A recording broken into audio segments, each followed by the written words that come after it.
Sudah ada beberapa pertanyaan yang masuk di media sosial @dikalamhati nih teman hati terkait dengan topik tausiah kita pada pagi hari ini. Saya bacakan satu di antaranya ya, Ustadz. Iya. Assalamualaikum warahmatullahi wabarakatuh. Apakah buah safarjal yang dianjurkan untuk ibu hamil oleh Rasulullah SAW ini sama kandungan nutrisinya dengan buah apel, pir, atau jambu biji sehingga bisa menjadi pengganti? Karena sulit banget nih Ustadz mendapatkan buah safarjal.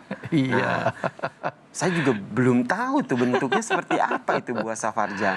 Iya, tadi yang di awal saya sampaikan, memang Rasulullah itu merekomendasikan wanita hamil pada bulan ketiga dan bulan keempat itu direkomendasikan untuk memberikan buah safarjal. Dalam hadis itu dibilang tuh biar bertambah cantik si bayinya. Atau juga ada hadis buah safarjal mampu melembutkan hati. Nah, seperti apa buah safarjal? Ada yang berpendapat seperti buah pir, ada yang berpendapat seperti buah jambu biji. Nah, ini beda pendapat. Ya, artinya semua komponen ini ada satu kandungan yang cukup tinggi, yaitu vitamin C-nya. Oke. Ternyata kandungan vitamin C merupakan kandungan antioksidan, mencegah kecacatan pada bayi. Kemudian vitamin C meningkatkan respon imun, berarti imunnya menjadi bagus. Ya kan, apalagi ibu hamil tuh imunnya penting nih untuk ibu hamil, karena kalau dia mudah infeksi maka berisiko kepada anaknya. Jadi harus waspada. Maka itu imun pada ibu hamil cukup penting. Kemudian vitamin C kita tahu berperan penting untuk pembentukan kolagen kan. Jadi bagus tuh untuk kulit, untuk jaringan kolagen.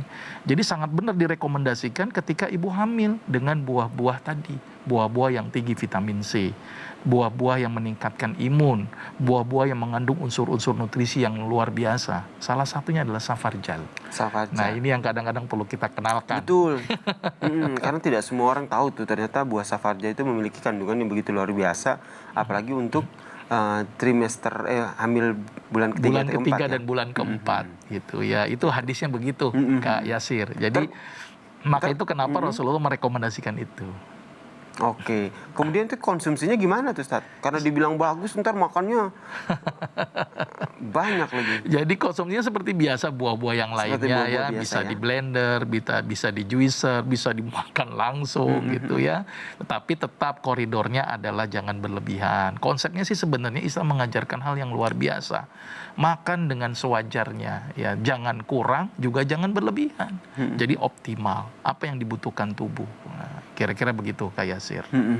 Nah, terkait dengan konsumsi makanan selama hamil nih, kan ada beberapa, itu tadi yang kita bahas kan kebanyakan buah-buahan. Nah, selain buah-buahan yang dianjurkan dan yang tidak, ada lagi tidak makanan-makanan yang memang dianjurkan atau tidak dianjurkan oleh Rasulullah SAW? Yang pasti konsep yang kedua, ya kan? Yang kedua itu adalah konsep halal dan baik. Jadi kalau seorang ibu hamil itu melihat makanan, baikkah buat tubuhnya? Jadi tidak ansih di buah, sayur pun penting, ya, daging pun penting, ayam penting, ikan penting. Ikan malah disebutkan di dalam Al-Quran juga, penting sekali mengkonsumsi ikan, ya. Karena kita tahu bahwa ada beberapa unsur protein yang didapatkan dari ikan, tapi juga ada beberapa protein yang didapatkan dari tumbuhan. Terus ada susu, susu penting. Susu tadi kan kandungan kalsium, terus kemudian protein. Nah, konsepnya adalah seimbang. Kita ada istilah namanya gizi seimbang. Ya, betul. Ya, di mana kebutuhan itu disesuaikan dengan kebutuhan tubuh. Bagaimana pentingnya karbohidrat, bagaimana pentingnya protein, bagaimana pentingnya mineral, bagaimana pentingnya vitamin. Dan yang paling penting ketika ibu hamil, perhatikan juga ini makanan-makanan yang bersifat karsinogenik. Nah, itu yang dikhawatirkan. Tadi Kak Yasir bilang makanan kaleng, benar. Hati-hati, banyak sekali unsur-unsur pengawet. Ya, atau makanan-makanan yang khawatir siap saji tapi disertai dengan unsur-unsur perasa-perasa sintetik. Waspada. Oke. Ya, itu cukup banyak itu di lapangan sehingga menyebabkan dikhawatirkan timbulnya zat-zat karsinogenik yang masuk yang mempengaruhi si janin. Atau makanan-makanan yang mudah terserang infeksi. Hati-hati tuh, makanan di luar terhubung lalat, mohon maaf ya.